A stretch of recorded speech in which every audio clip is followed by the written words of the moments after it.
Thank you very much, Thomas, for joining us. Matteo is ready for your question. When did you first meet? We met at Südtirol in July of 2019. It's a wonderful festival I've been to 4 straight years. Of course, this year not. And they have concerts all over in strange places up in the mountainside on rock outcroppings and all kinds of things. And one of the places they have concerts is in this garden of it's a park, I guess, of a palace or something, right? Or they call it a palace. And they tend to do really early concerts there. It's like it's sometimes 11 in the morning or noon, which is brutal at a jazz festival since you've been up till 4 o'clock in the morning, you know, but I showed up for Matteo, didn't I? Yeah, you did. And that was where I met Matteo and heard his band, which he was calling Travelers Plus One at that time. Yeah. I noticed the new album isn't called that. You don't call yourself Travelers, no. But I showed up for that. I had no idea what to expect because I did not know anybody in the band except Diodati. I knew him extremely well. We're good friends. I've written a lot about Diodati. I've heard, you know, he is involved in a lot of projects, and I've heard many of them at the Winter Umbria Festival at the end of last year, where Marco was. Diodati appeared with 4 different ensembles, I think 3 of his own, and then he guested with Paolo Fresu. But he's got a lot of projects. I've heard them all, and I was still unprepared because he was different in your band, and he was just killer, I thought, in your band. I mean, I realize it's your band is not about individuals, it's about the ensemble. But that said, the moments that Diodati had, and it's all come back to me now because, of course, I could listen to the record now, and I thought the moments that he had were extraordinary. But anyway, that's when we met, and then I asked afterwards. I came up and asked to talk to Matteo, and we talked and discovered that he was going to be in Perugia, and so was I, at the Umbria Festival a few days later. He was going to be there with Roberto Gatto, who I know well, and I spent a lot of time with at the Siena jazz workshops and stuff. And we made a date to get together there after his concert with Gatto, and we did, and talked for a long time. So, but those are the only 2 times I've ever talked. And this record that I got the other day was the first record I've had of Matteo. Great, thanks for your kind words. Yeah, actually, it was in Bolzano, and I wanted to add that Bolzano was not only a festival that scheduled the band, but most important was a residency. One of the 2 residency that we had the chance to attend, and I want to say that today a residency is a really unique occasion, especially in Italy, when it's not very common to have festival who really wants and commands, and like they command their work, especially for them. So I had the chance to be asked to write actually new repertoire with a kind of new band, because originally it was conceived as a quartet. So I had the chance to be asked to have this commission, and so Bolzano was the second residency after Novara Jazz that happened in May of the same year. So that's how the album was conceived, actually, because it's not, you know very well that in jazz, time is really, really an economy, like matter in terms of, you know, no rehearsals, short rehearsals, not enough time to try the music, so you have to take like decisions, you know, in a very short time. So having this kind of occasion was not right, was going beyond reading the music, you know, and getting the repertoire. It was only digging the sound. It was also digging the sound and exploring new stuff. So that's how, you know, that was kind of point of departure of the album.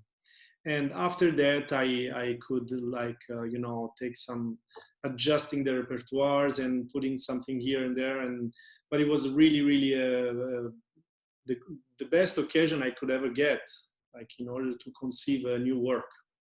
For what I see, my point of view is that this record is a little bit more. There's more like a rock influences.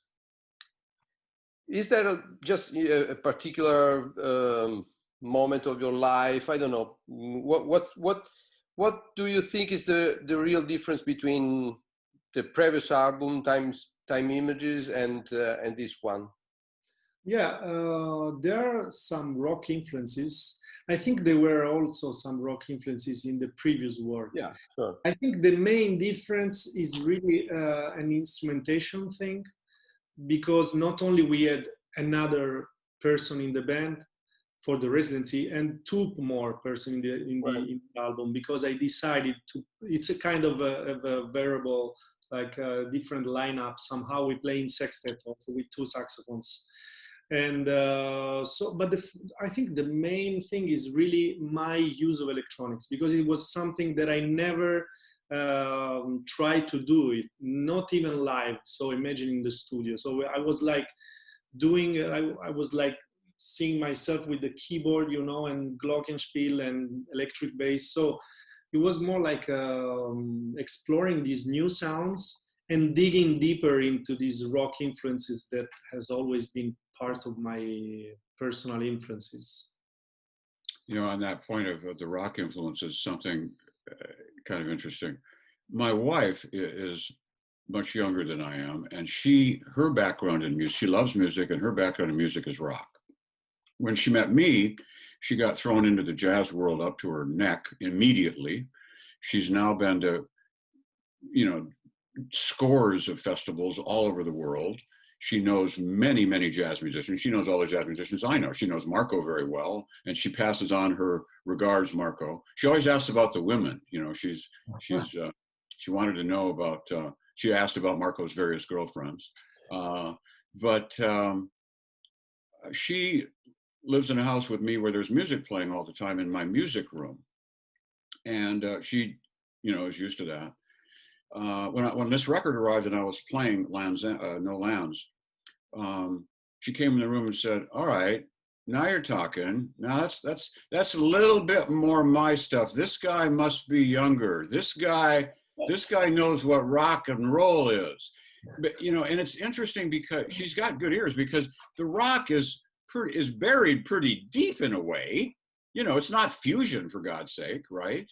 No, not at all. But those influences, those dynamics, those tones, that sort of cultural reference point is in there somewhere. She picked up on it instantly. Great. Yeah, it's one of the. I mean, it's a kind of sound that was always present, I think, in my music.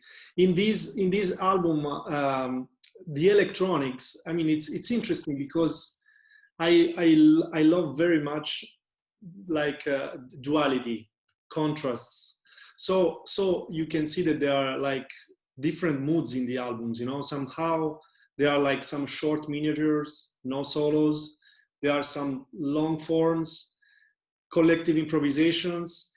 The electronics sometimes intertwine with the acoustic instruments, but sometimes also overlap like completely erases the band. I mean, for me, it's more like it's also creating some moods, taking the listener somewhere, and then taking him somewhere else without developing, like, I don't know, something that could be a solo or whatever. It just giving him some landscapes, you know, and sometimes they are short, sometimes they are long.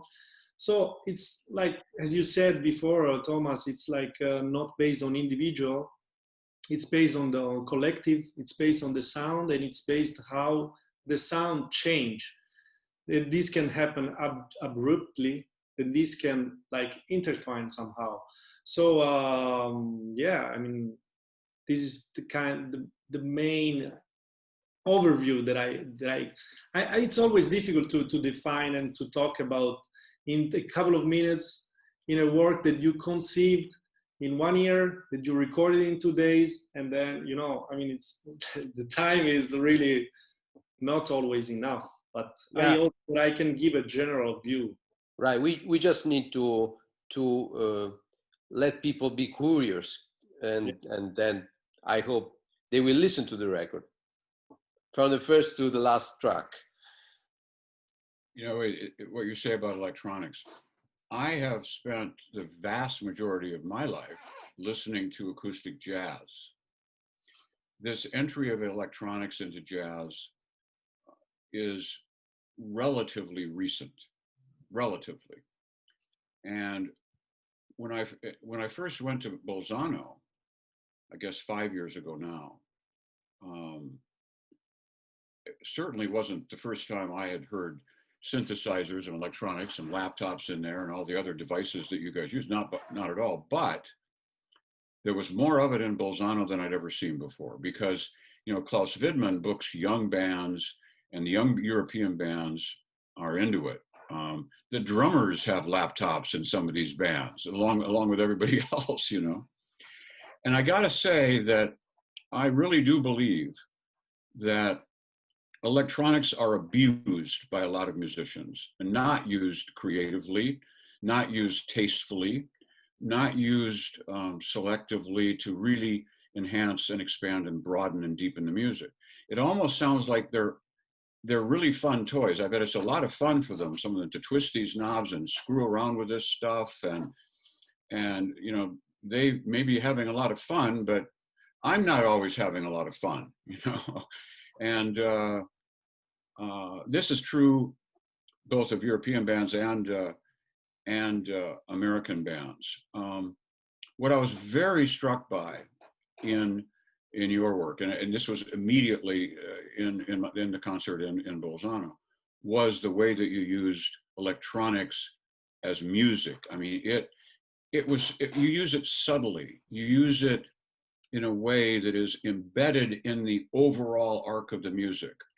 And that is certainly true of the album as well. The album, it goes further, I think. I mean, you push that further, take more risks probably with the electronics, but I think it really works. I dug out what I wrote about the Bolzano Festival, and because I hadn't read what I wrote about the festival in 2019 for a long time. I say something about, talk about Diodati's haunting guitar sonorities contributed to elusive atmospheres and sublimated grooves. Bortone writes mysterious songs that are sometimes consumed by synthesized orchestras. I think that's very much what you were saying a moment ago. Sometimes the electronics take over, but even then, it feels organic. I guess maybe that's a good word for what I hear you doing. So I would encourage you to keep that up. Well, thank you for getting, like, you got exactly the core of the show by being there only once. So it's really the mood that I want to give to the audience. And yeah, this subtle use, for me, it's also something that happens when you are self-taught somehow. You just... You're more self-taught? You're more self-taught? I'm more self-taught. I mean, I'm totally self-taught concerning electronics and all these things that I learned on the computer, and the things that I prepared for this show. and the instruments that I created was completely, I don't know, like I created like almost by taking chances, you know, by exploring the sounds, like exploring the program, like the electronic programs, exploring the controllers that I had. So I think somehow being self-taught is also a way to, I don't know, to keep somehow natural in these kind of things, you know, because you don't think too much. You don't have a filter somehow. So and also I think it was the organic thing is also because you can create some textures with instruments, and you can create the same textures with electronics. So if you create like a plot, like an organic plot, you can then play with the electronics and acoustic by, as I said before, overlapping or somehow coexisting, like intertwining, and that's what I try to do with this album. And then, but there's also space. I mean, for me, it's very important to write for somebody, and it's the good thing of playing with the same band, like with 12 years, is that you know the musicians, so you know that you're gonna write this tune, and the guy's gonna be killing of it because you write for him. You know his qualities, and you know what he likes to do, where he's gonna play the best, you know, in that kind of stuff. So that's why you can hear some free solos. That's why you can have some polyphonics, like textures, some polyphonic parts, and also some solo, like small solos with like easy chords, because I know that the saxophone there is gonna play somehow. So I just you have to be like an architect somehow, and to play around all these elements and to combine them in the best way. You know, Marco today, just a short time ago, sent me the press notes to the album in English, which were well done, by the way. I don't know who did the translation or if you wrote it, but they're very well done. But I was struck by a word that they emphasized in the press notes describing your music in this record. And you just referenced that word earlier also, and that word is contrast. Strikingly so is the contrast is one of the most striking things about it. The contrast is also one of the things that makes it challenging. Because I got to say, you know, when I heard your band in Bolzano, and when I sat down with this record, I feel as a critic very challenged. I mean, I work with a lot of music that I know the artist really well. In some cases, I've known their work for many, many years, and I can work with and write about music that I love, but that is basically familiar to me. I understand the parameters, I understand the assumptions, I understand the underlying structures and procedures. I didn't get it in Bolzano with your band. I mean, it was challenging. This was really something different, I felt, and I feel the same way about the record. I mean, there are certain things that you are doing that I think are representative of the young leading edges of the European jazz scene. But there are other things that you're doing that are really, really original. And so that's a challenge for the listener, which is what I'm functioning as the listener, because you need to kind of hear some new ways to listen.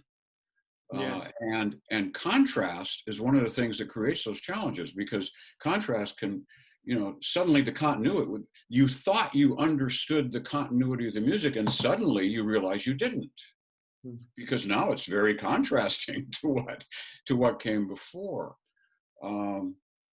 So that's been an interesting part of the experience for me. There is also, for me, it's one of the most intriguing things is that it relates a lot with memory. I mean, we cannot decide what's going to be in your mind. You're thinking something, and then after a while, you think into something else. and everything is part of, I don't know, what you lived in the day, what you did yesterday, what you ate, what you listened, you know, but you cannot really control it. It's like a storm, you know. And then, so for me, it works also a little bit that way, because what we have in mind is made of contrast. So what I expect, the only thing that I expect is that the audience will choose when to listen to the record, because this is very important. Like, because something I don't know, you just don't get it because you're not in the right mood, or it's not the right time to listen. So I think it's very important. It's like when you decide to sit down and take a listen to the music. One of the examples of things that I found challenging, and I asked you about this immediately after the concert in Bolzano, I think it was one of the first things I asked, was I would say that in most of the music that I listen to, I pretty much always know what portions of that music are improvised and what portions are notated or at least inherited from a standard, you know, or standard whatever. I have trouble with that in your music sometimes. And I ask you about that because the transitions between improvisation and predetermined structure or notation or whatever are not obvious sometimes. I will think, you know, everybody's cutting loose and Diodati's going wild on, what was the song he went wild on? I made a note of it. And I'm thinking, well, I mean, clearly this is like, you know, they've opened this up now and going for it. And then suddenly it kind of coheres in a way that sounds as though it must have been notated or planned, or maybe the musicians just cue one another. This ensemble functions in a really interesting way that way, both on the record and even you know, in 2019 they were doing it. The way that they move between those two is very interesting to me. Yeah, you always know that it's going to be an improvisation or a theme, but the question is when. Yes. So sometimes it's there are some songs who the musicians like cut completely the solo of somebody else by adding something, and then the soloist cut what's happening to get back to the solo. So I mean, it's all these transition, as I said before, are full of contrast, because sometimes they are cut like straight in cold blood, and sometimes are more or less prepared and overlapped. Cool. That's part of the risk you take. Yeah. That's what I like. That's why we choose Auand. One other thing I was going to mention was, again, in terms of contrast, but also you made some bold decisions on this record. Like, for example, how to begin the record. That was a bold decision, I think. A risky decision, maybe. How many people are going to hang in You're there? not the only one who says this. I mean, I'm pretty... Marco, Delta, right? Is it Marco Delta? knows what I'm talking about, but I'm happy that you're mentioning this. Because that was a decision that could entail some risks, perhaps, if you. But I mean, I would think that you know, you're after people who are creative listeners, right? I mean, I really believe that listening to jazz, really listening to jazz, is a creative act. You've got to get involved. You got to get your brain and your soul and your spirit involved to participate in that improvisatory art form. And your music is a real example of that. I mean, you need it. I don't think it works while cooking. I'm not even sure it works while walking. Maybe if you're walking, you can concentrate, I guess. But it's challenging stuff, but really interesting. Yeah, this also, like, I could say also to that it's very important to where to play. I mean, because whatever music can not be understood or simply cannot fit. So I mean, of course, you were there, and it was 11 o'clock in the morning in a garden. Maybe I don't know if it was I don't know if how it was. I mean, then it started to rain. I don't know if you remember. It started to rain. Right. You had to cover. I had forgotten that. You're right. You had to cover up the instruments with plastic and stuff. That was crazy. They took something to cover a canopy, like I think they call it a canopy. And they put it in 5 minutes, so we were able to continue the concert. It was impressive. They were ready, yeah. So maybe it was part of the magic somehow. But I don't know if you agree with me. It's like it's very important where to play some kind of music. Well, I don't know of any festival in the world that pays more attention to where the music is played than the Sud Tirol Festival. Yeah. They put music in some bizarre places. I've seen some extraordinary, amazing concerts there, not only because of the music, but because of the setting and the way that the setting and the music, enhance one another. Well, I want to thank both of you for this meeting, and thank you, Thomas, for taking your time to listen to the record and to share with us your words. I really appreciate it. Really, my pleasure. It was fun for me to participate, and I definitely want to review this record for one of the magazines I write for, and I will work on that. Like I say, it'll be a challenging task. I'll try to be up. I'll try to be up to it. Great. So thank you very much, and I hope to see you soon. I hope that we will start again to travel. And we will go somewhere. I hope next summer. This is the first year that I haven't been abroad 2 or 3 times in the year so far. So I hope to see you guys. I know I'll run into Marco because he's everywhere I go in Europe, but I want to run you down somewhere too, Matteo, and see what you're up to next, because I don't know what the hell might be up to next. Surprise. I'm gonna surprise you. I bet you will. Thanks so much, guys. Great to see you guys. Thank you. Thank you again. Ciao. Ciao. Arrivederci. Ciao. Ciao.